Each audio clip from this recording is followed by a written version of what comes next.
不是考上大学了吗？往这儿跑什么呀？你别提了，啊，刚开学呀，就休学了，天天失眠不睡觉。是吗？对呀，总想往这儿跑，总说在这儿落了什么东西。他们大学老师说呀，说他的情绪特别不稳定，根本就上不了学。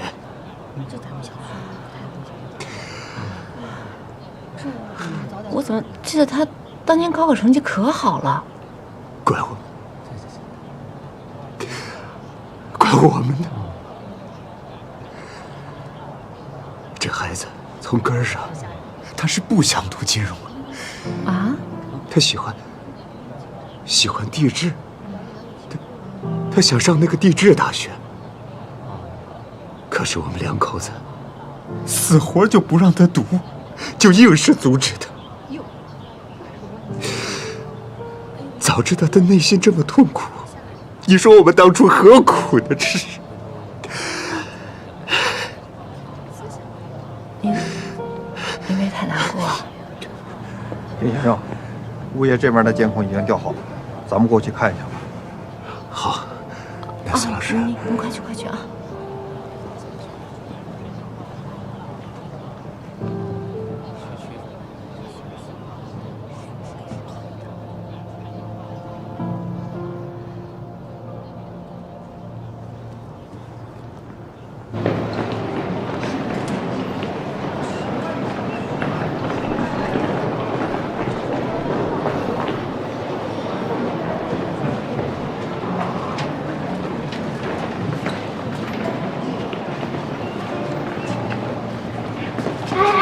你今天听说了吗？什么呀？咱们小区有人跳楼了啊！谁跳楼了？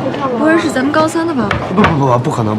要是高三的，咱们学校早停课了。哦，我们听说啊，是那个宋倩老师以前的学生考上大学了，结果疯了，然后休学了。他不会死了吧？啊，那倒没有。不过啊，摔的是挺惨的。从监控上看呀，他是从楼顶上跳的。不过呀，底下有个树杈刮了一下，然后再掉下来了。是啊，而且这个人啊，不止一次来到书香雅苑。哦，对，那个洋洋，哎，你过来。以前啊，他还去过季洋洋家，结果正好让我们碰见了。他去洋洋家干嘛呀？不知道，怕我家卧室脏乱了，但什么都没丢。哎，但是他为什么会疯啊？这不都高考完了吗？我这种学渣都没疯，这也不知道了。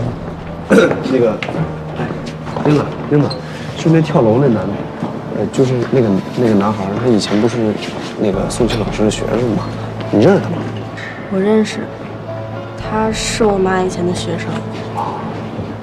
刚开学那会儿，我和桃子还在小区的时候见到他了呢，不知道你还有没有印象？我当时说他是个学霸。哦，他呀，是不是那个就是站湖边那个，就是叫丁什么？丁一。英子，你想上哪所大学？哎，等等，你看站那儿的那个男孩，他是我妈学生，叫丁一，这可是学霸。哎，那他站湖边干嘛呢？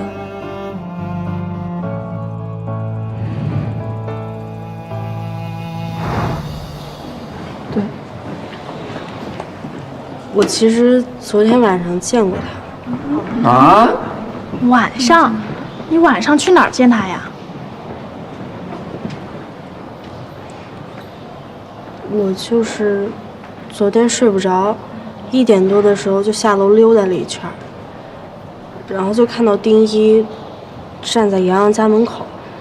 我当时就问他，大半夜的来这儿干什么？他就说他睡不着，在找东西。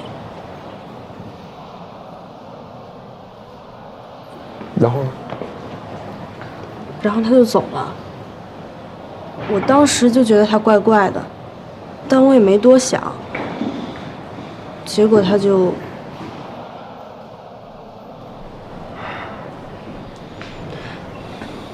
如果他万一死了，那我不就成了他见着的最后一个人了吗？我当时要是跟他聊聊天儿，安慰安慰他，没准他就不会自杀了。英子，你听我说啊，这事跟你没关系，你别老往自己身上揽，好不好？你不懂。我怎么不懂啊？不就是压力大吗？你看我心这么大人，我都天天在这烦着呢。哎，我就不明白这高三是谁发明的，我找他去。真是，你说好多班艺人都给整疯了。这跟高三没关系，都是他家长逼的。他当时在我们家上课的时候，他父母每天都按时接送，半夜2、3点钟，他们家灯还亮着。他父母看他，就跟看犯人一样。也是啊，这父母的疯狂程度跟高三不分上下。别这么说，家长其实没那么差，他们其实挺不容易的。你们想想，光一个高三就把咱们折磨成这样了，他们不但要跟我们一起度过高三，还有很多自己的烦心事儿，也很少跟我们说呀。哎，季阳阳，哎，你是我们认识那季阳阳吗？啊，我感觉你有点奇怪啊。哎，你看呐，最近上课认真听讲，认真做笔记啊，这又理解老师、理解家长的，你这反常啊你！什么好反常的？也该懂点事儿了。哎，季阳阳，你剃光头是不是因为压力大，还是家里有出什么事儿了？你能不能别老天天想着我家出什么事儿啊？不是，哎，我没说你家里出什么事儿，我就……那你看这人，我说什么了？他……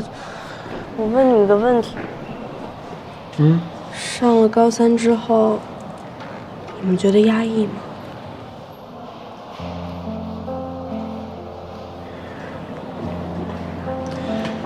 其实我觉得吧，我还好，因为我觉得人生还那么长，还有大把时光等着我，好东西等着我，所以还行。我倒不是压抑，就是压力挺大的。我想我妈了。我压力一直挺大的，习惯了。哎，不是，烦是真烦，但是让哥们跳楼啊，是真不至于。你看，像我普普通通学习一般，也没什么远大志向，就随随便便考个1本算了。哎，行，别笑，别开玩笑。唉，我压力也挺大的，我妈一定要让我考上北电，多难啊！北京电影学院，真的？不，这我想都不敢想的。我觉得我能随便上个艺校，我都阿弥陀佛了。所以我就特别不理解那哥们儿，你说都考上大学了，干嘛还要自杀呀？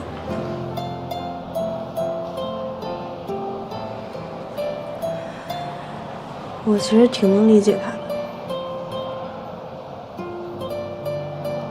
他一定是生活的太痛苦，太难受了。不过我也挺佩服他的，想跳就跳了。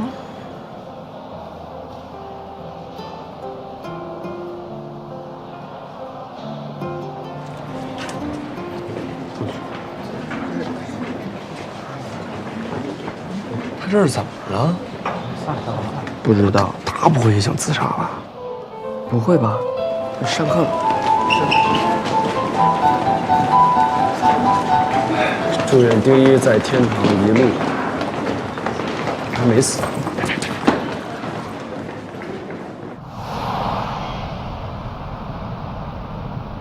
哎，友友，哎，今天上我们家门口那孩子是怎么回事？哎，我正想跟你说呢。你看，昨天晚上，准确的讲是今天凌晨，这孩子从楼上，就咱们住的楼上，啪跳下来，自杀未遂。啊？为什么呀？那家里人怎么就没发现呢？是不是因为管得太严了啊？你可说着了，他家管孩子，那在小区真的是著名的严格呀，比你还严吗？说什么呢？我什么时候这么对孩子啊？哎呀，不就是因为要确保让他考上1本，才让他复读的吗？想什么呢？干嘛要把孩子逼成这样啊？哎，他家其实条件特别一般，花那么多钱啊，租我的房子1年，为什么呀？不就是逼着他必须考上1本吗？这种父母就是太自私了，自己完成不了的梦想，你说逼着孩子完成，你自己要有本事自己去考去啊！哎，对，老季，他就住你们家，原来就住你们家那房子。我们家就租我们那个房子啊？哎，就是宋老师这房子，去年他们家租的这房子，而且听说这孩子好像还回来好多次，说是有什么东西落在这儿了，来找东西，一直来找了好几回。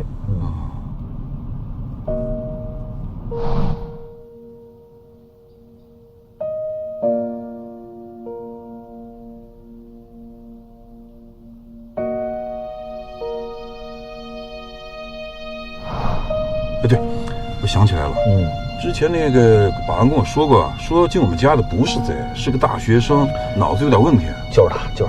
哎呀，太可惜了，得病就得治呀，怎么能轻生呢？现在的孩子呀，太脆弱了。脆弱，真的是。哎，你也不能这么说。正常人谁不怕死啊？那要是连死都不怕的话，可能是活得太痛苦了吧。我今天早上听了丁一这事儿吧，一直在心里打鼓。哎，你说我是不是对英子也太严了？是有点。我是不是不应该拦着她去考南大呀？哎呦，我这想想，她万一蔫不出溜的瞒着我做点什么事儿，我这还怎么活呀？我恨不得一头撞死了。你别这么想，你呢给英子松松绑。啊，你不是丁一的父母，英子也不是丁一，每一家家庭情况不一样，既然有前车之鉴，你稍微改一改吧。哎，我也觉得挺奇怪的，你说你都送了这么多高3的学生走了，怎么到自己姑娘这儿啊过不去了？哎呀，说的是呢，你说我自己带了那么多学生啊，去北京的一把一把的，到我闺女这儿不会教了，教别人孩子容易，教自己孩子不会了。现在一点点小事都好像成了亲子关系的一个坎儿了。对自己真的是越来越没信心了。不是，哪个有信心啊？哪个高3的家长有信心啊？这现在，你说咱们要管的事儿可真多，哎，得管他们的身体，得管他们的学习，得管他们的生活，还得处处小心他们的情绪，是不是？我觉得高3就拼的家长的体力、耐力、智力，还有沟通能力。我觉得我跟英子问题就出在这个沟通上了。你是怎么跟孩子沟通的？我哪沟通的好呀？这个磊儿啊和方一凡简直是天壤之别。这磊磊吧聪明，可是吧好多事儿他还是闷在心里边，就不跟你说，还是太懂事儿了。对，而且毕竟妈妈走刚1年嘛，所以我也能理解。那方一凡吧，你说这艺考的事儿吧，哎呦都别说了。首先一个不知道能不能考上，第二个就算考上，这将来毕业怎么分配，什么单位，我想都不敢想。那你现在怎么办啊？我能怎么办？我就放手呗。就让他自己选择呗，那至少还落了一个他开心。所以我说英子的事儿，你别太纠结了。南大怎么了？我这南大挺好的，也不是一般人能考上的。再说，南京这城市我还挺喜欢的，听说还有个甘溪故居，我还想去看看呢。你现在都家庭妇女了，你有时间就可以去啊。倒了霉了，我这是。一助理白眼了。一老板色狼，你说我是不是掉狼窝里了？那色狼老板的事儿跟方圆说他什么？不能跟他说，我没跟他说，没有，这你也别说去，千万别说。我呢，把所有的证据都留着了，他给我发的骚扰信息截屏，我全留下来。现在我先不跟方圆说，等俩孩子考上大学，踏踏实实都弄明白以后，老娘饶不了你。行，不愧是法务的老婆，就是敢在太岁头上动手。我先忍了。多烦心的事儿，这件没解决，下件又来了。哎，幼儿，跟你商量个事儿啊。你说。你看我坐你的车有好些天了，不能白坐啊。要不我在那个滴滴平台上指定的来接我，可以吗？啊，那不行，他这个挺严格的。要不你给我发红包给你。哎，别，哎呀，我每天出门就这顺道了，你知道吗？我本来就顺路，我反正要出车，没关系的。而你包括像今儿去医院我也属于顺道啊，不算顺道吧，我就当去拉活去了。医院那边活多呀。哎，你们俩是谁不舒服上医院去？我跟刘静约了体检，1年都没体检了。是应该体检，最近甲流特别严重。哎，刘静，你这脸色好像也不太好啊，小心点啊。我这个是单位忙呢，太累了。哎呀，我们这岁数就应该1年一体检，是吧？早发现早治疗，这病发现早都不是事儿，对吧？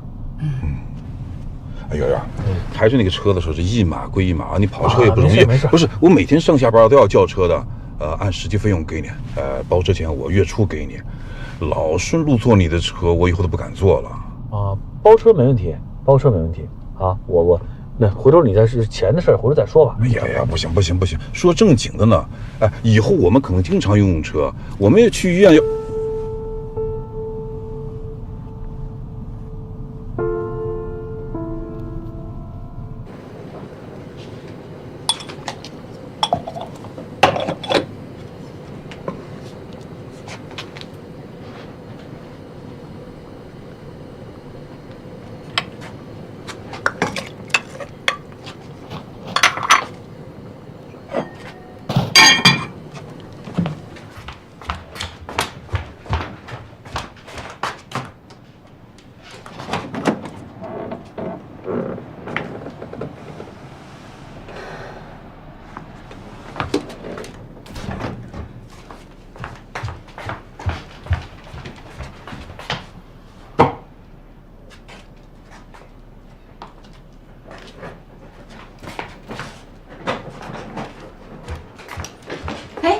回来了，英子。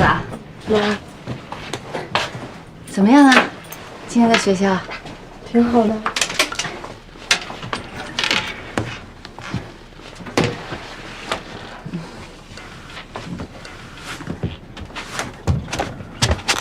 累不累呀？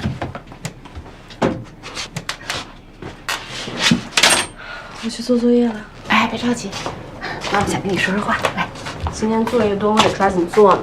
不然晚上没法完成您安排的任务了。哎，英子，妈妈是想跟你说说南大的事儿。那就更没必要说了，都去不了了，还说什么？英子，妈妈知道你今天心情不太好，你有什么心事儿，愿不愿意跟妈妈分享一下啊？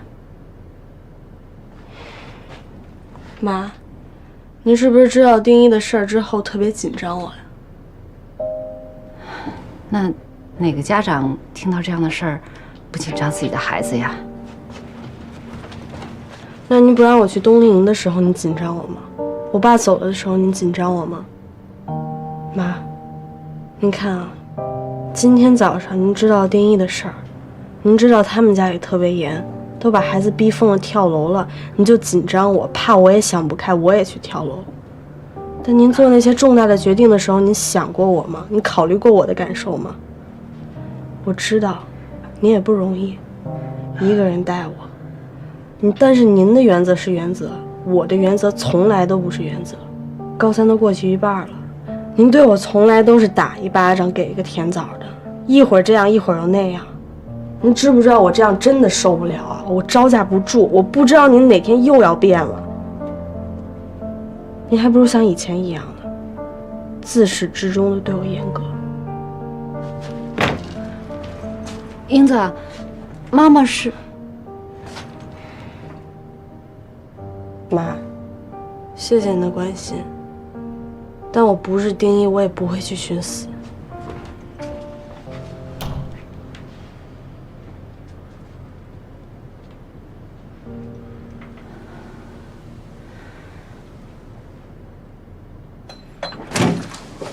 回家喽，回家喽！哎，好累啊！累了吧？快，换上拖鞋，歇会儿，歇上。哎，好，这车。还有人在咱们家门口议论呢。是啊，那孩子家去年就租的这一户嘛。哎，老季。哎。你说，这房子是不是哪儿不对劲儿啊？上一户跳楼，咱们这刚搬进来，我又生病。哎呀，别信那一套。好好化疗，好好治病。你没听医生说吗？痊愈的可能性非常大。我能不多想吗？这书香雅苑住了那么多高考的孩子，偏偏是住过这一家的孩子跳楼。哎呀，那家人也真是够可怜的。这孩子要是真落个残疾的话，以后他们这日子可就不好过了。还算咱们及时纠正了错误。当初咱们决定回来培养高考这个决定是正确的，要不然都不知道杨会变成什么样子。哎呀，这个家庭教育和亲子关系真是门学问。我听方圆说，那孩子老回来找他落下的东西啊，还进过咱们家呢。他来找什么呀？咱们刚搬进来的时候，就洋洋那屋墙上还有几张卷子，后来都撕干净了。是找什么呢？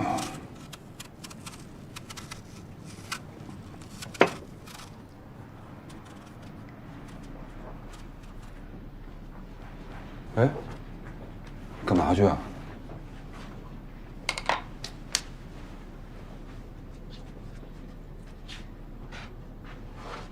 老纪，哎，你把这个拿下来。啊。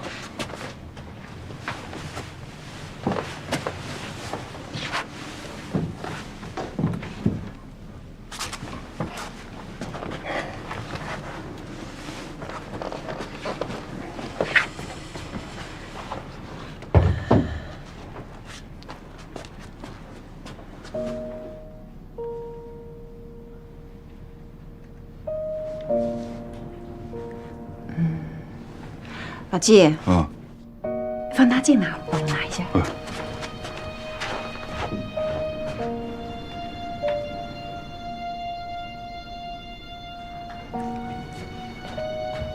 来，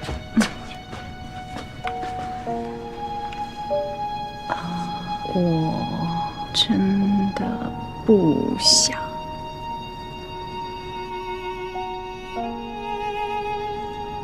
这后面是什么呀？老纪，你看看。来，给我。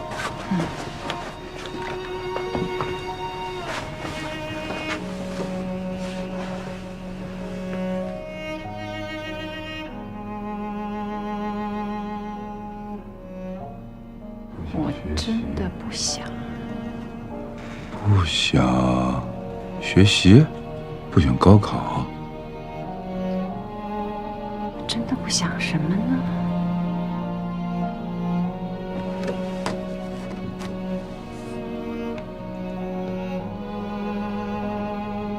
不想活着。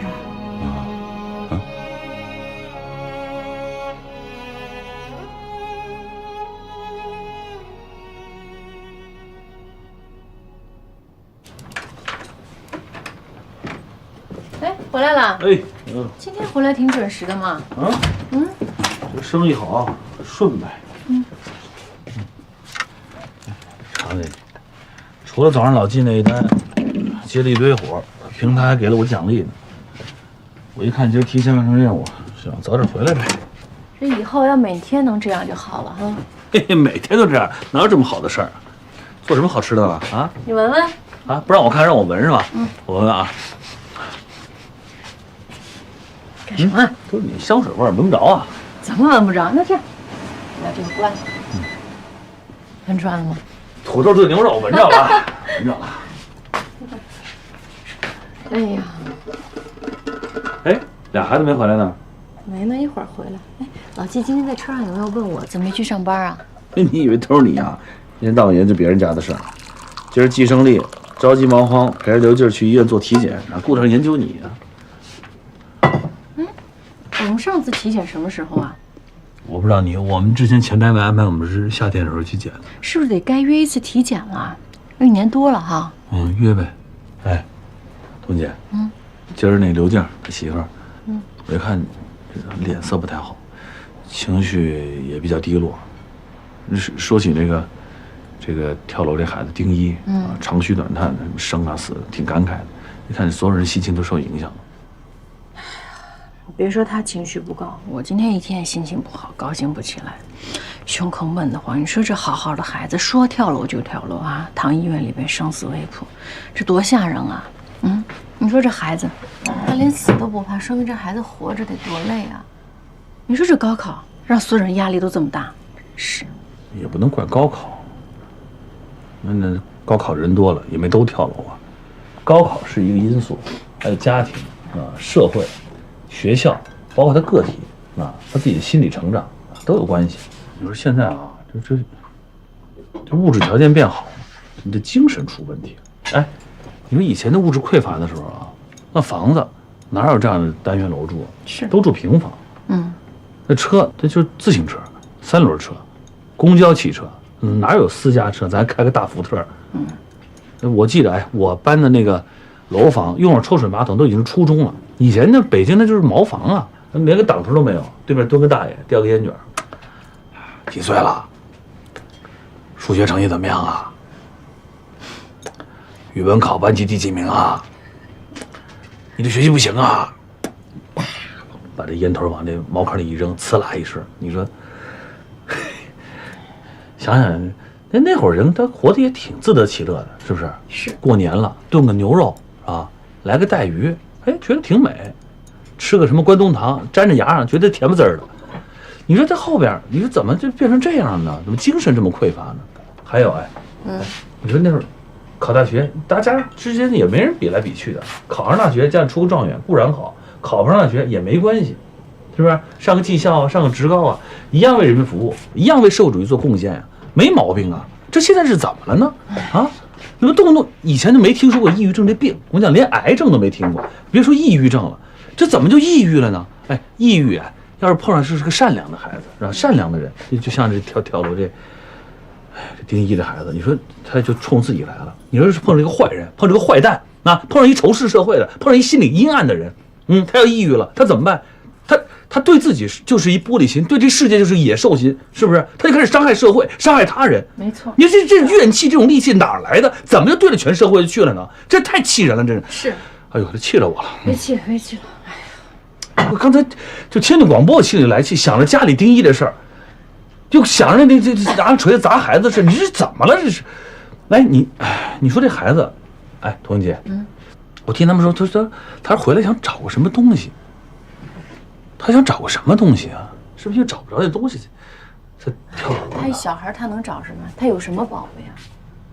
日记本什么的。宋茜说了，他不是找东西。他什么也没丢，我估计这孩子就是抑郁症，重度抑郁症，神经了，不快乐了。你说他找什么呀？你说这父母怎么办？后边怎么过呀？孩子跳楼了，生死未卜。我这想着那时候方一凡誓师大会从那棚上掉下来，我也魂都没了。我说方一凡要真有个3长2短，你别这么想，你怎么往犄角旮旯想啊？想一想人该生病了，知道吗？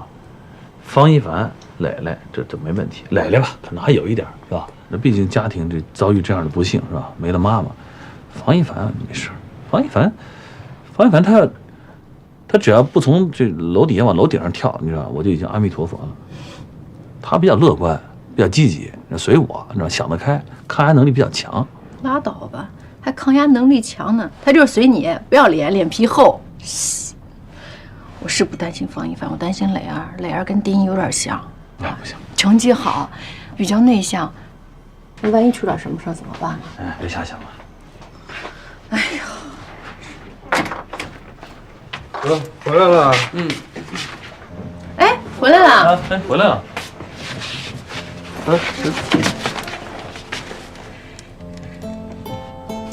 我好爱你们。怎么了？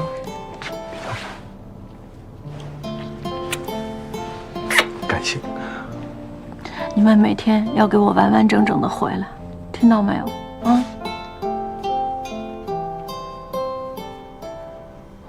没事，我就是，你今天不是那跳楼的小孩吗？妈妈心里面特别难过，是吗？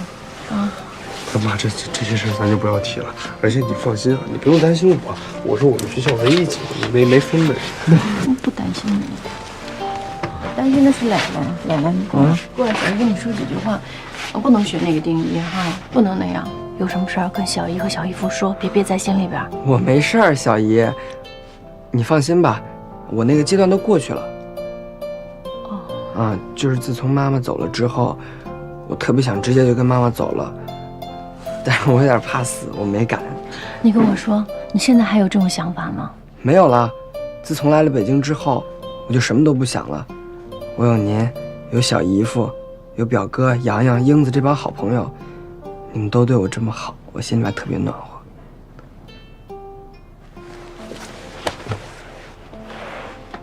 我们是一家人，一家人一个都不能少，少一个我都不答应。对对对，这一家人就是要永远在一起，和和美美的啊。去吧。行。哎，你好。谁？警察？你哪儿的警察啊？你诈骗的吧你？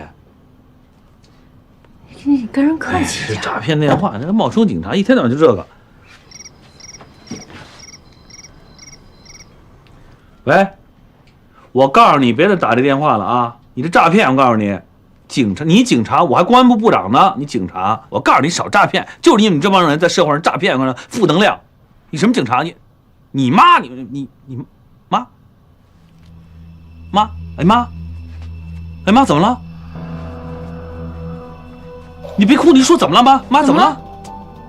啊，你说在哪儿？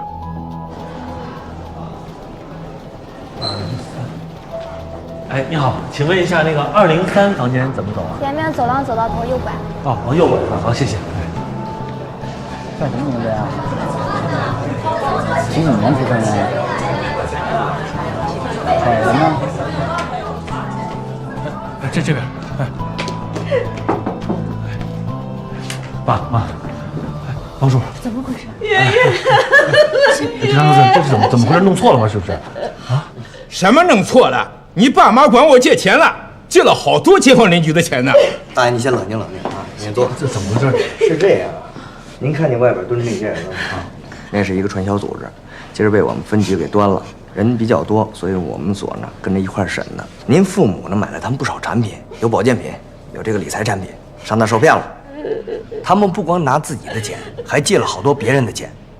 你爸妈跟我借钱的时候说的好好的，3个月之后连本带利的还给我，这回好了，这个传销组织被端了，我的钱眼瞅着打了水漂，你爸妈可是坑了我呀！老王，你不能这么说话，我们也是上当受骗的呀！妈，您先别说了，爸，你怎么还跟人借钱呀？你还管人王叔叔借钱？你们一共投了多少钱啊？80万。多少钱？80万。之前你们不是跟我说没投多少钱吗？没放多少钱在里边？你们是不是把退休金也搭进去了？哎呦，真行啊！光我这儿就20万，这真是对不起啊，对不起。别光对不起，你们得还钱，利息多少我就不想了，这至少你得还我本金呐，那是我养老的钱呐。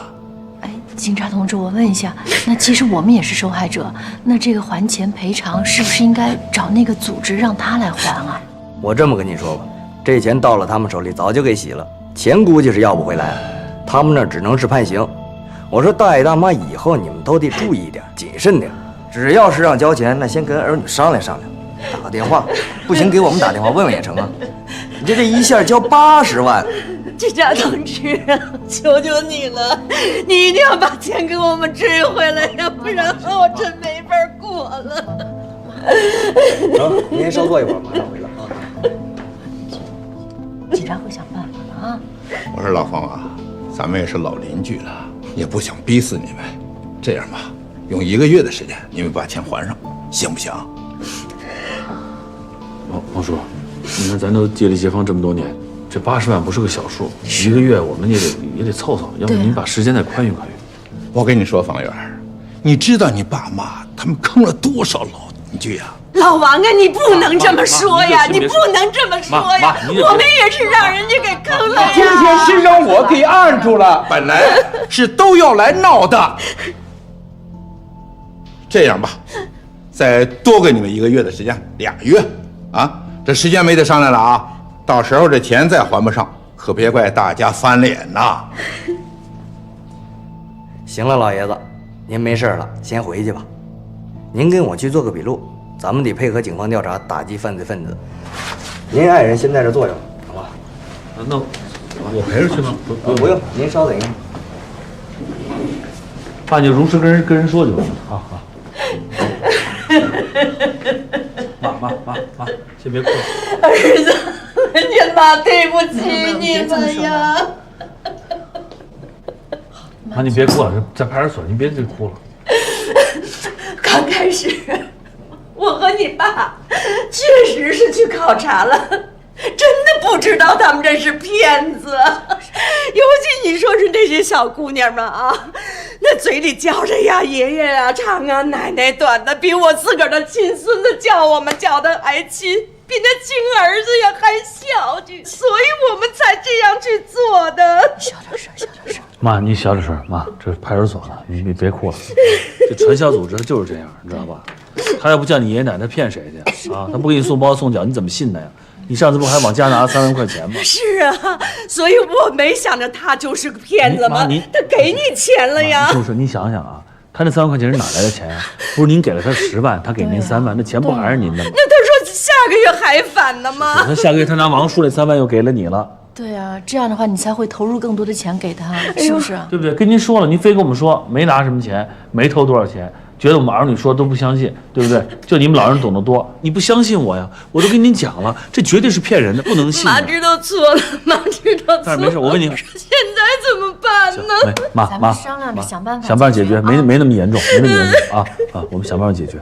我和你爸是想着呀，你没了工作，就剩文杰一个人了，咱家现在又多了一个孩子，我们老两口是想能帮你们一把就帮你们一把，谁知道这一下子掉进这大坑里了。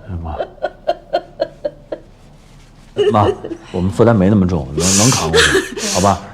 你别哭，我这身体在呼唤，好吧？啊，别难受。你说怎么办？能解决，放心吧，肯定能解决，好吧？哎，大妈，这样您呀还得跟我们过来啊？怎么了？没别的事，您就是老爷子啊，有些事想不起来了，您帮着回忆回忆。哦，行，那你去吧。你去帮爸回忆回忆吧，好多细节他能想不清楚。那我去了。啊，没事儿，没什么事儿吧？别哭了嘛啊！你没穿外套啊？那我去了。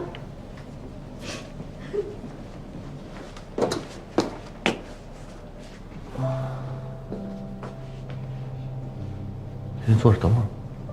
我问你，严重吗？哈？哪有不严重？都到派出所来不严重。哎，你说这，关键不知道现在参与有多深，你知道吧？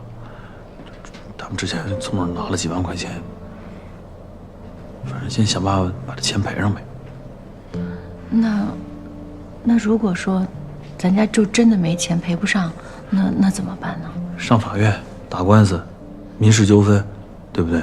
法院会判你们家没房子呀，没车子呀，对不对？你可以一直还债，当老赖不让你坐高铁，对不对？那这总是有办法的。现在就得赔这钱。你说，哎，怪我当时真是太不细心了，就没给他们劝住呢。我那天就觉得有问题，你知道吧？我就心里就觉得这事儿可能是个事儿。因为我爸妈年轻时候也是个知识分子，这怎么会信了传销组织的话呢？真行。方宇，你也不能全怪他们，要怪的话，咱们俩也有责任。说这1年，咱们去看过他们几回啊？就忙着俩孩子上高3了，全给这高3耽误了。咱做子女的，光顾着自己子女了。这么一大笔钱，不跟咱商量商量，你说这俩人怎么想的？你现在埋怨他们没用啊！乱，我父母没了，现在就剩你父母了，你也没个兄弟姐妹，他们俩就我们俩了，我们俩不想办法，谁想办法？你说我妈这怎么想的？这是一辈子没赚过这不该赚的钱，赚这钱就还我爸，你这俩人怎么说也知识分子，这搞传销，这哎呦我天哪，这是，哎呀，真行他们俩。好了，你别叨叨了，叨叨一晚上有什么用呢？这不，我爸我妈真，哎呀，真行。你看一下，我算完了啊，我跟你说，7、8万加在一起92万。咱们把这窟窿给堵上。是，窟窿是堵上了，可是堵完窟窿咱们也没多少了，还完爸妈的钱，咱们还剩下12万多一点了，12万吧，就算。